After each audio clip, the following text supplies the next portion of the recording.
নমস্কার বন্ধুরা, আমি অমিতাভ আর আপনারা দেখছেন স্পোর্টস লাভার অমিতাভ ইউটিউব চ্যানেল। তো গাইস, আজকের এই ভিডিওতে আবারও কিছু ইন্ডিয়ান ফুটবলের ট্রান্সফার রিলেটেড নিয়ে আপডেট দেব। তো প্রথমে যাকে নিয়ে আপডেট দেব তিনি হলেন এবছরের আইএসএল এর গোল্ডেন বুট উইনার দিমিত্রি ডায়মান্টাকোস।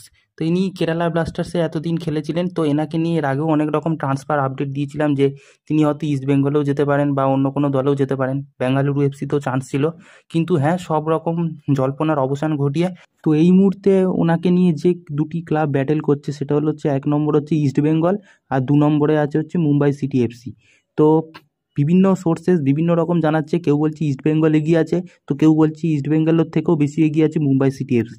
এমনকি বিভিন্ন জায়গা থেকেও দেখেছি, অনেক ইনস্টাগ্রামের পেজ আছে, তারা বলছে নাকি যে মুম্বাইয়ের সাথে ডিল ডান হয়ে গেছে। তো দেখো বন্ধুরা, এরকম কিছু ওনার সাথে কোনো রকম ক্লাব এখনো ডিল ডান করেনি বা কোনো প্রি কন্ট্রাক্টে সাইন করেনি। তবে হ্যাঁ, এই মুহূর্তে যদি বলো এগিয়ে আছে কারা, তো হ্যাঁ, এই মুহূর্তে যদি কেউ এগিয়ে থাকে কোনো দল, সেটা হচ্ছে ইস্ট বেঙ্গল। কারণ ট্রান্সফার মার্কেটের প্রবাবিলিটি অনুযায়ী ইস্ট বেঙ্গলই এই মুহূর্তে এগিয়ে আছে। মুম্বাই সিটি এফসি কিন্তু এগিয়ে আছে, কারণ দেখো মুম্বাই সিটি এফসির কাছেও এগোনোটা এমন কোনো বড় ব্যাপার না, চাইলে যে কোনো মুহূর্তে বড় হিউজ অ্যামাউন্ট দিয়ে তাকে টেনে নিতে পারে। কারণ মুম্বাই সিটি এফসির এই মুহূর্তে ভালো কোনো স্ট্রাইকার নেই, যাও বা ছিল জর্জ পেরিয়েরা দিয়াজ, সেও বেঙ্গালুরু এফসির দিকে চলে গেছে। তো মুম্বাই সিটি এফসি কিন্তু নিজেদের স্ট্রাইকারের যে সমস্যাটাই কিন্তু কাটানোর জন্য এই ডায়মন্ড টাকসকে কিন্তু নিয়ে নিতে পারে, আর যে কোনো মূল্যে। আর ডায়মন্ড টাকাসেও কিন্তু মুম্বাই সিটি এফসির মতো কিন্তু দলের দিকে যেতেও পারে, কারণ মুম্বাই সিটি এফসি এই মুহূর্তে ভারত সেরা যদি আরও একটা দল হয় সেটা হলো মোহনবাগানের সাথে মুম্বাই সিটি এফসি। তাদের দুটো সিল, দুটো আইএসএল কাপ এই বছরে আছে। এই বছরও তারা আইএসএল জিতিয়েছে। তো অলরেডি 4খানা ট্রফি আছে ইন্ডিয়ান সুপার লিগের।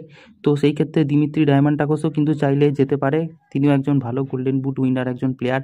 তাকেও কিন্তু একটা যদি ভালো স্যালারি দিতে চায়, দেখো কেরালা ব্লাস্টার্সও কিন্তু তাকে রেখে দিতে চেয়েছিল, কিন্তু কেরালা ব্লাস্টার্স যেহেতু তার স্যালারিটা বাড়াচ্ছে না, আর উনিও চাইছেন যে উনি একজন ভালো প্লেয়ার গোল্ডেন বুট উইনার, তার অলরেডি তার অন্যান্যদের সাথে স্যালারিটা একটু বাড়ানো উচিত। তো তাই জন্য কেরালা ব্লাস্টার্স কিন্তু সেইভাবে স্যালারির দিক বাড়ানোর দিকে কিছু এগোয়নি, কারণ তাদের কাছে অলরেডি দুটো ভালো ভালো স্ট্রাইকার আছে, লুনা আছে, নোহা সাধুই আছে। তো তাই জন্য ওনার পিছনে আর অল আউট ঝাঁপায়নি, তাই কেরালা ব্লাস্টার্স তাকে রিলিজ করে দেওয়ার সিদ্ধান্ত নিয়েছে। তো এই মুহূর্তে আমি যদি বলি এখন ডায়মন্ড টাকাস গেলে, তো দিমিত্রি ডায়মন্ড টাকাস কিন্তু চাইলে ইস্ট বেঙ্গলও যেতে পারে, কারণ দিমিত্রি যদি চায় যে এএফসি কাপের দিকে খেলবে, মানে যেহেতু এএফসিতে খেলবে ইস্ট বেঙ্গল এবছর, এএফসি চ্যাম্পিয়ন লিগ 2 এর প্লে অফ। তো অনেক সময় কোনো কোনো প্লেয়ার নিজের আর্নিংয়ের থেকেও মনে করে যে একটা ভালো টুর্নামেন্টে খেলা, যখন যখন কোনো প্লেয়ার ভালো টুর্নামেন্টে খেলার অভিজ্ঞতা করে, তখন কিন্তু অন্য কোনো দলে যখন তিনি যাবেন, সেই সব দলগুলো কিন্তু তার অভিজ্ঞতাটার দিকে বেশি দেখে যে এই প্লেয়ার কোন কোন বড় বড় লিগ খেলেছে সেই অনুযায়ী। তো সেই ক্ষেত্রে কিন্তু চাইলে দিমিত্রি চাইলে কিন্তু এফসি লিগ খেলার অভিজ্ঞতা বাড়ানোর জন্যও কিন্তু ইস্ট বেঙ্গলেও সাইন করতে পারে। আর ইস্ট বেঙ্গলও কিন্তু যে কোনো মূল্যে এই প্লেয়ারটার পিছনে ঝাঁপাবে, কারণ ইস্ট বেঙ্গলের এই মুহূর্তে ভালো ভালো প্লেয়ার দরকার। একটা এফসিতে যাচ্ছে বলে কথা, এশিয়ার অনেক বড় বড় দেশ আসবে, তাদের সাথে তো টিকে থাকতে হবে। তাই জন্য কিন্তু এই গ্রিক স্ট্রাইকার দিমিত্রিয়াস ডায়মান্টাকোসকে কিন্তু যে কোনো মূল্যে ঝাঁপাতে পারে। এরপর যাকে নিয়ে আপডেট দেবো তার নাম হলো রয় কৃষ্ণা। হ্যাঁ, রয় কৃষ্ণাকে নিয়েও কিন্তু সেম এরকম ব্যাটেল চলছে ইস্ট বেঙ্গলের সাথে Mumbai City FC. Mumbai City FC আর ইস্ট বেঙ্গলের ব্যাটেল যেমন ডায়মন্ড টাকসকে নিয়ে হচ্ছে, আবার এই রয় কৃষ্ণকে নিয়েও হচ্ছে। তারাও কিন্তু চাইছে, এই দুটো দলই চাইছে ভালো স্ট্রাইকার পাওয়ার জন্য। আর রয় কৃষ্ণ কীরকম স্ট্রাইকার তো সবাই জানো, কিন্তু এখন রয় কৃষ্ণ আমার মনে হয় না তিনি ইস্ট বেঙ্গলের দিকে জয়েন করবেন। আমার মনে হচ্ছে তিনি হাই প্রবাবিলিটি আছে তিনি মুম্বাই সিটি এফসিতে কিন্তু জয়েন করতে পারেন। তারপর সেটা দেখা যাক কি হয়। ভালো কেউ যদি উনি ভালো যদি ইস্ট বেঙ্গল ভালো অ্যামাউন্ট দিতে পারে, চলেও আসতে পারে রয় কৃষ্ণা। বা রয় কৃষ্ণার যদি এফসি খেলার ইচ্ছা হয়, তার সেক্ষেত্রেও ইস্ট বেঙ্গলে যেতে পারে। বা এখন যদি মনে করে রয় কৃষ্ণ একটা ভালো আইএসএল এর দলে খেলতে চাই, তাহলে হয়তো মুম্বাই সিটি এফসিতেও চলে যেতে পারে। এতে মুম্বাইয়ের স্ট্রাইকারের যে সমস্যা সেটা আরেকটু মিটে যাবে। আচ্ছা, তো রয় কৃষ্ণকে নিয়ে এখনও মুম্বাই আর ইস্ট বেঙ্গল নিয়ে ব্যাটেল চলছে, ফাইনালি কোন দিকে যায় সেটা দেখতে হবে। এরপর যাকে নিয়ে আলোচনা করবো সেটা হচ্ছে রবিনো। রবিনো হলো বসুন্ধরা কিংসের একজন বড়সড় স্ট্রাইকার।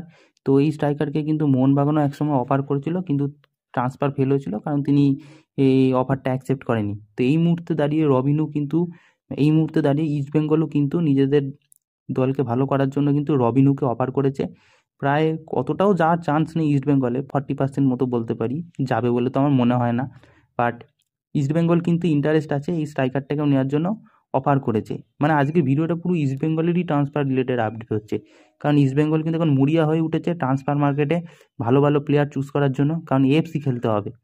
তো তো রবিনুকেও কিন্তু টার্গেট করেছে, বাকিটা দেখা যাক রবিনু অ্যাকসেপ্ট করে কি করে না।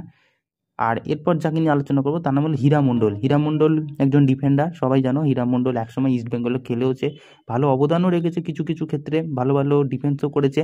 তো এই হীরা মণ্ডল, এই বাঙালি প্লেয়ারটিকে কিন্তু আবারও ইস্ট বেঙ্গল চাইছে নিজেদের দলে ফিরিয়ে আনার জন্য। মাঝখানেও তিনি একসময় ইস্ট বেঙ্গলে খেলে তারপর নর্থ ইস্টে এখন আছেন। তো এই মুহূর্তে দুটো ক্লাব ব্যাটেল করছে হীরা মণ্ডলকে নেওয়ার জন্য, পাঞ্জাব আর ইস্ট বেঙ্গল। তো এই মুহূর্তে আমি বলতে পারি পাঞ্জাবই কিন্তু বেশি পসিবিলিটি আছে যে পাঞ্জাবে যাওয়ার। বাট এখন হীরা মণ্ডল যদি চায় কলকাতার দলে খেলবো, তাহলে কিন্তু ইস্ট বেঙ্গলও আবার ফিরে আসতে পারে। তো এই ছিল আজকের ভিডিও। তো এরকম আরও কিছু ফুটবল ক্রিকেট রিলেটেড আপডেট পাওয়ার জন্য অবশ্যই চ্যানেলটাকে সাবস্ক্রাইব করে বেল আইকন অল করে রাখো। তো দেখা হচ্ছে পরের ভিডিও।